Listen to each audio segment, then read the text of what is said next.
Кыргыз эли байыркы көчмөн эл. Илгери алар өз турмушунда согушту башынан көп өткөрүшкөн. Ошол жоокерчилик заманда бир хан болгон экен. Ал жүзү ай нуруна бөлөнгөн, сулуулугу суктандырган кыздуу болот. Анын атын аздектеп Айгүл коет. Айгүл акылдуу, мээнеткеч жана жароокер болуп бой жетет. Ал күндөрдүн биринде хандын аскер башчысы болгон Козулан аттуу жигитти көрүп, жактырып калат.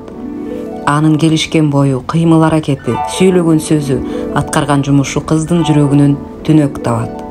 Ал эми ошол эле күндөрдө Козуланда Айгүлдү жактырып, бирок сүйүү сезимин билдирүүдөн айбыгат.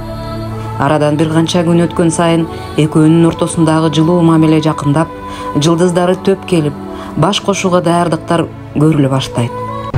Ошондой күндөрдө айыл ичине душмандар капилеттен кол салып, Козулан сүйүүдөн мекенин артык тутуп, жеңиш менен келип үйлөнгүсүн болжоп согушка аттанат. Согуш жеңиш менен аяктайт. Аскер башчы Козулан катуу жарадар болот. Мекенине жетүүгө эч мүмкүнчүлүгү болбогондон улам аскерлерине кайрылып, менин жүрөгүмдү кутучага салып, мекениме жеткиргиле деп акыркы сөзүн айтат. Бул учурда айыл ичи тойго кам көрүү аракетинде болот. Жеңишти уккан Айгүл 40 кызын ээрчитип, аскерлердин алдын тосуп чыгат. Козулан батырдын өлгөнүн айта албаган аскерлер Кутучадагы жүрөктү Айгүлгө сунушат.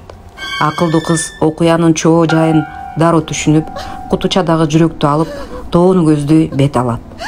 Ал чуркап тоого чыгып, боюн тоодон таштайт. Сүйүүнүн күчүнө багынган ай чырайлуу Айгүл каза болот.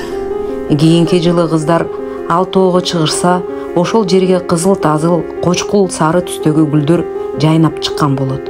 Ал гүлдөргө Айгүл деп ат коюшат. Эми тоону Айгүл таш, ага жакын жайгашкан тоону Козулан деп аташкан экен. Ошондуктан ал жер ыйык. Көп эл келет. Өзгөчөлүгү ай тийгенде ал гүл ачылат. Башка жерге өспөйт. Бул сүйүүдөн бүткөн гүл. Айгүл гүлү чыныгы таза сүйүүнүн символу. Ыйык жерибизди душмандан сактап калалы. Бирик Кыргыз.